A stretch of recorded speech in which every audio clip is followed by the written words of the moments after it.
Hello.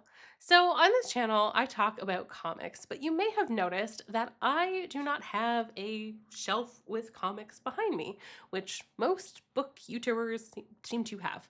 A part of that is just based on where I store comics and how I store comics versus where I like to film. Another aspect of it is that I don't want to promote the idea that you have to spend a lot of money or own a lot of books to be into reading comics, to have comics be an interest of yours. You absolutely do not need to own any physical copies. And so I don't want that to be a visual barrier for people. I don't know that it would be, but it's just not something that I want to promote the idea of. So I wanted to explore that a little bit more today and share some of the ways that I have found to read comics without spending a whole boatload of cash. Basically, ways to read comics on a budget. Because money can be a huge barrier for getting into hobbies. Money can be a huge barrier for us doing things we enjoy.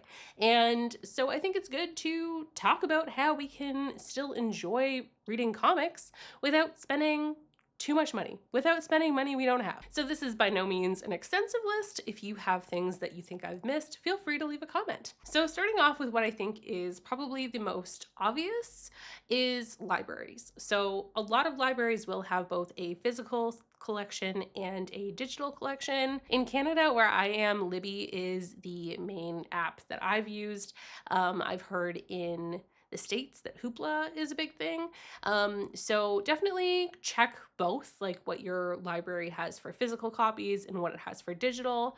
It also might be worth seeing what the process is with your library to request things if you notice that there's some comics that you're interested in, but you have not seen in your library's collections. You could see about making a request. Another thing I would highly recommend checking out are used bookstores. I have found a lot of good books in used bookstores. And especially if you have a used bookstore that has a bigger comic book selection, there might be a lot of things for you to read at lower than new prices. A lot of used bookstores will also have a system for buying books from you. So if you have some books that you want to offhand, you might be able to get a decent amount of store credit for those books, which can make buying new to you books a little bit cheaper. You could also look at things like classified and marketplace ads. I have tried going that route, but I just found like the amount of time investment for finding things that I wanted was just too high for me. Another thing to possibly check out in your area are thrift stores. This is something where you can never really guarantee what's going to be in there.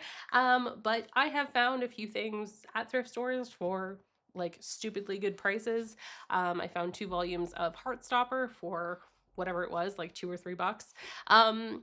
And totally fine condition. So I will just say that for myself, when I get used books, I am freaked out about the possibility of there being bugs or creepy crawlies. So I put them in a like freezer bag and pop them in a freezer for a few weeks to a few months.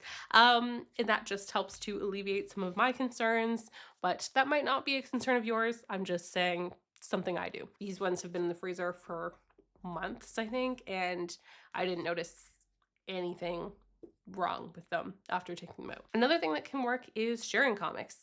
Let people know that you are interested in comics, try and have some conversations about it, and maybe people that you know will have books that you might be interested in. You might have some books that they might be interested in. Maybe you can do a little bit of trading, lending, and read some stuff without spending any money. So I think it's good to offer comics that you might be willing to lend other people, and see if there are people who might also want to do that the other way around. So I would also recommend checking out things like little free libraries.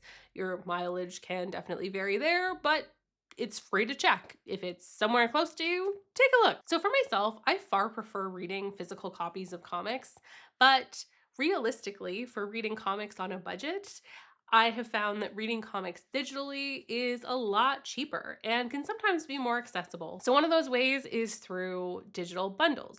So basically these are bundles that will sell ebook files for you to purchase, and they are generally going to be cheaper than you would ever be able to buy these ebooks normally. So one that I have used is Humble Bundle. I have found some really good deals, some really good bundles, and You just get access to those files, download those files. Those are your files. You do not have to worry about your access to those files being taken away, which in this day and age is honestly super nice. Two other sites that I am aware of but have not used are Digifile and Fanatical. So maybe keep an eye out on those as well if this is something you're interested in. It will vary based on time, and these are bundles that generally are only up for a certain amount of time. So you do have to be basically checking on these things, but it can get you access to comics that generally would cost a lot more. As an example, I just recently purchased one of the Image Humble Bundles. There were 175 items in this bundle for 25-23 Canadian, which is pretty good in my opinion, and they had some series that I am really interested in checking out. There are some websites that basically kind of have a streaming type model, where you are paying a subscription for per month or per year to have access to their catalog. So I'm aware of Global Comics, which has some comics from IDW, Image, some DC stuff, a few other publishers as well. DC and Marvel also have their own subscription model, and their own apps, so you can also view their catalogs that way. Not always the most enjoyable reading experience, but in some cases, it makes things a lot more accessible. Image Comics on their website also has free first issues that you can read, which don't get you very far, but they at least give you an idea if a series is something that you think you might want to be more invested in. I know it's kind of hard to make your decision based on one volume, but it might be a little better than going in totally blind. So just depending on what you're interested in, that might be an option to check out as well. So that concludes my list. Feel free to leave a comment if there's any things you think I've missed or any things that you have done to save money when reading comics. Take care. Bye.